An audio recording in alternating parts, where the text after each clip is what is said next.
కేంద్ర ప్రభుత్వం ప్రవేశపెట్టినటువంటి రైతు వ్యతిరేక బిల్లుకి బంధుకి మద్దతుగా వచ్చినటువంటి రైతులు, వివిధ పార్టీల నాయకులు, టీఆర్ఎస్ పార్టీ నాయకులందరూ కూడా నా యొక్క ప్రత్యేకమైనటువంటి ధన్యవాదాలు తెలియజేస్తా ఉన్నా. మరి ఇందాక రాజేంద్ర సార్ చెప్పినట్టుగా ఏవైతే 3 చట్టాలు ఈరోజు మన భారతదేశంలో ఉన్నటువంటి రైతులను ఇబ్బంది పెడుతున్నాయో ఆ చట్టాలని వెంటనే వెనుకకు తీసుకోవాలని చెప్పి ఇప్పటికే దేశంలో ఉన్నటువంటి హర్యానా, పంజాబ్ లాంటి దేశంలో ఉన్నటువంటి రైతులందరూ కూడా చలిని సైతం పక్కన పెట్టి ర్యాలీ చేస్తూ ఉంటే ఈ కేంద్ర ప్రభుత్వం నిరంకుశంగా వ్యవహరిస్తూ అక్కడ ఉన్నటువంటి రైతులను ఇష్టానుసారంగా లాఠీలతో కొట్టి ఈ నిర్బంధంలో నూకి ఈరోజు ఇబ్బందులు పెడుతున్నటువంటి పరిస్థితులు కనబడుతూ ఉన్నాయి. మరొక వైపు ఈ కేంద్ర ప్రభుత్వం ఈ 3 చట్టాలలో ఇందాక చెప్పినట్టుగా రాజన్ సార్ చెప్పినట్టుగా నిత్యావసర వస్తువుల చట్టంలో కొన్ని సవరణలు తీసుకొచ్చినటువంటి పరిస్థితి ఉన్నది. ఏ రైతు పండించినటువంటి పంటను ఏ రైతు అయినా సరే మొత్తం పండించినటువంటి సరుకులను ఎంతైనా సరే నిల్వ చేసుకోవచ్చని ఎలాంటి లిమిటేషన్ లేకుండా ఒక చట్టాన్ని తీసుకొచ్చింది. ఆ లిమిటేషన్ తీసేయడం ద్వారా ఏ రైతు అయినా ఇష్టం వచ్చినటువంటి నిల్వ చేసుకోవడానికి అవకాశం ఉన్నది. కానీ నిల్వ చేసేటువంటి గోదాములు ఏ రైతు కూడా లేనటువంటి పరిస్థితి మన దేశంలో ఉన్నది.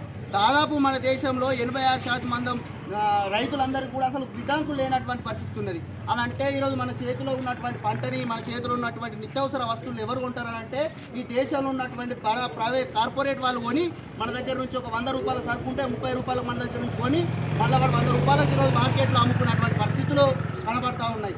మరి ఏం చేస్తాడు వాడు? కార్పొరేటర్ ఉన్న తర్వాత ఈ మార్కెట్లో కృత్రిమ కొరత అనేది సృష్టిస్తాడు. వాడు మనకు సరుకులు లేవు అని చెప్పి మార్కెట్లో సృష్టించిన తర్వాత దాని 100 రూపాయలకు ఉన్నటువంటి ఆ రేటును 200లకు కూడా పెంచేటువంటి పరిస్థితి ఉన్నది. అంటే ఈరోజు మన రైతుల దగ్గర నుంచి 30 రూపాయలకు ఉన్నటువంటి సరుకును రేపు కృత్రిమ కొరత ఏర్పాటు చేసి ఈరోజు సామాన్య ప్రజలకు, ఈరోజు దేశంలో ఉన్నటువంటి సామాన్య ప్రజలకు 200 రూపాయలకు అమ్మేటువంటి కుట్రలు జరుగుతూ ఉన్నాయి.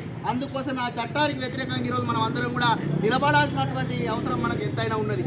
ఇంకొక చట్టం చెప్తా ఉన్నది. ఇంకొక చట్టం ఏం చెప్తా ఉన్నది? మీరు పండించినటువంటి ధాన్యాన్ని ఎక్కడైనా అమ్ముకోవాలనేటువంటి ఒక చట్టం తీసుకొచ్చింది. ఈరోజు మన కనీసం పత్తి అమ్ముకున్నటువంటి మార్కెట్లు మన దగ్గర లేక ఎక్కడో జమ్మికుంటకు పోయాల్సినటువంటి అమ్మాల్సినటువంటి పరిస్థితులు కనబడతా ఉన్నాయి. ఈరోజు జమ్మికుంటకు పోయి అమ్మేటువంటి పరిస్థితులు ఇక్కడ ఎవరు లేరు. మళ్ళా దళారీలు వచ్చిర్రు, పత్తులు కొంటున్నారు, మళ్ళీ రైతులు మోసం చేసేటువంటి పరిస్థితి ఉన్నది. ఇటువంటి చట్టం ఉండడం ద్వారా ఈరోజు మనం ఎక్కడికో ఢిల్లీకో, హర్యానాకో, పంజాబ్కో పోయి మనం పత్తిని కానీ మనం పండించినటువంటి పంటను అక్కడ అమ్మేటువంటి పరిస్థితులు లేవు, రైతుకు లేవు అటువంటి పరిస్థితులు. కానీ అట్లా అమ్ముకోవాలని చెప్తుంది. అలా అంటే ఈ మనం పండించిన పంటను కూడా ప్రైవేట్ కార్పొరేటర్కి అమ్మేటువంటి విధంగా ఈ చట్టం ఉన్నది. కానీ ఈరోజు ప్రజలకు పనిచేసినటువంటి పరిస్థితులు లేవు. మరి ఎగ్జాంపుల్ తీసుకున్నట్లయితే అంతకుముందుకు హెల్త్ సెక్టర్, గవర్నమెంట్ సెక్టర్లు, హెల్త్ సెక్టర్స్ ఉండే, ఎడ్యుకేషన్ సెక్టర్లు ఉండే, ప్రైవేటు సెక్టర్ లేనప్పుడు అందరూ కూడా ప్రభుత్వ పాఠశాలలో చదువుకున్నారు, ప్రభుత్వ ఆసుపత్రులల్లో పోయి వైద్యం చేయించుకున్నారు. తర్వాత ఏం చేసింది? మీరు ఎక్కడైనా చదువుకోవచ్చు, ఎక్కడైనా ట్రీట్మెంట్ చేసుకోవచ్చు అని చెప్పి ప్రభుత్వాలు చట్టాలు తీసుకొచ్చినాయి. ఈరోజు ప్రభుత్వ పాఠశాలలో సరైన వసతులు లేవు, ప్రభుత్వ ఆసుపత్రులలో సరైన వసతులు లేక ఈరోజు మన అపోలో లాంటి పెద్ద పెద్ద హాస్పిటళ్ళల్లో విద్యార్థులు అయితే చైతన్య కార్పొరేట్ దాంట్లో చదువుకుంటున్నారు. అంటే ఈరోజు వైద్యము కార్పొరేట్ అయిపోయింది, ఈరోజు మన విద్య కూడా కార్పొరేట్ అయిపోయింది.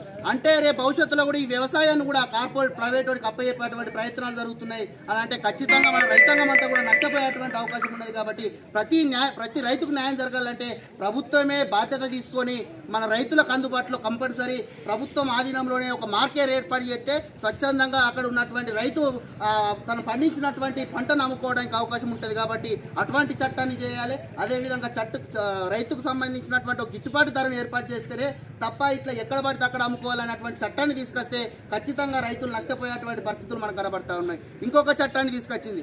ప్రైవేట్ వాళ్ళతోని రైతులు భాగస్వాములై వ్యవసాయం చేయాలని చెప్తున్నారు. గతంలో మా ప్రాంతంలో ఉన్నటువంటి చాలా మంది సావుకారుల దగ్గర, భూస్వాముల దగ్గర పైసలు తీసుకొచ్చి వ్యవసాయం చేసినటువంటి పరిస్థితులు మన దగ్గర ఉన్నాయి. దున్నినప్పటి నుంచి సావుకారు దగ్గర పైసలు తీసుకురావాలి, మళ్ళా నాట్లేస్తున్నామంటే సావుకారు దగ్గర పోయి పైసలు తీసుకురావాలి, లేకపోతే ఏమైనా మందులు చల్లాలంటే సావుకారు దగ్గర పోయి పైసలు తీసుకురావాలి, వరిని గోపిత్రం అంటే సావుకారు దగ్గర పోయి పైసలు తీసుకురావాలి. ఈరా పంట పండిన తర్వాత సావుకారు దగ్గర పోయి లెక్క చేస్తే ఏ రైతన్నా లాభపడ్డా? ఏ రైతు కూడా లాభాలేడు. మళ్ళీ ఉల్టా లెక్కలు చేస్తే రైతే మళ్ళీ 10,000 20,000 ఆ సాగుకారికి వెళ్ళినటువంటి పరిస్థితి ఉంది. మళ్ళీ ఈ చట్టంలో కూడా అటువంటి విధానం ఉన్నది. ఈరోజు కార్పొరేట్ వాడు వచ్చి మనకు పైసలు ఇచ్చిన తర్వాత, కార్పొరేట్ వాడు మనకు రసాయన పదార్థాలు ఇచ్చిన తర్వాత, కార్పొరేట్ వాడు కూలి పైసలు ఇచ్చిన తర్వాత మళ్ళీ లెక్కలు చేస్తే మళ్ళీ మన కార్పొరేట్ వాడికి ప్రతి రైతు మళ్ళీ 10,000 20,000 తేలేటువంటి పరిస్థితి ఉంది. దీనివల్ల రైతులకు ఏమైనా ఉపయోగం ఉందా అని రోజు మనం అడగాల్సినటువంటి అవసరం ఉన్నది. ఈ కార్పొరేటు, అంబానీ లాంటి వాళ్లకు తొత్తుగా మారుతుంది ఈ ప్రభుత్వం. వాళ్ళని పెంచి పోషించాలని రైతుల జీవితాలతో ఆడుకుంటున్నటువంటి పరిస్థితి ఉన్నది.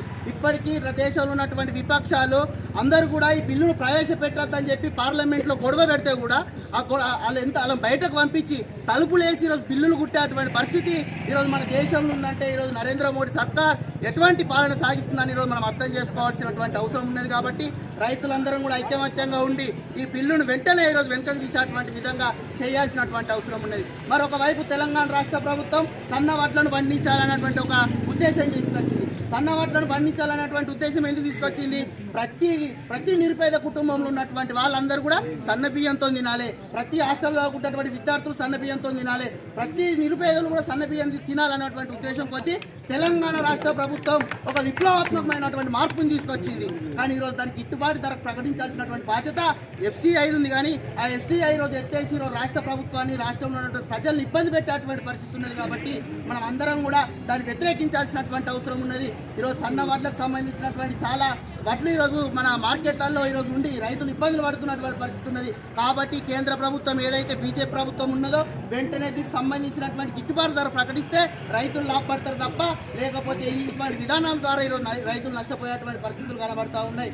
అందుకోసం ఈరోజు మనం రైతులమంతా ఐక్యంగా ఉంటూ ఈ బీజేపీ ప్రభుత్వం అవలంబిస్తున్నటువంటి తీరుకు వ్యతిరేకంగా పోరాడాల్సినటువంటి అవసరం ఉన్నది. కాబట్టి ఈ రైతాంగం అంతా కూడా మనము ఇదే ఐక్యమత్యంతో ఈ సవరణలు ఏవైతే చేసిందో వెనుకకు తీసేంత వరకు ఇదే ఐక్యతతో పోరాడి రేపు రైతుల పక్షాన నిలవడం కోసం మనం అందరూ కూడా కృషి చేయాలని తెలియజేస్తూ మరి ఇప్పటికి మా వీర్నపల్లి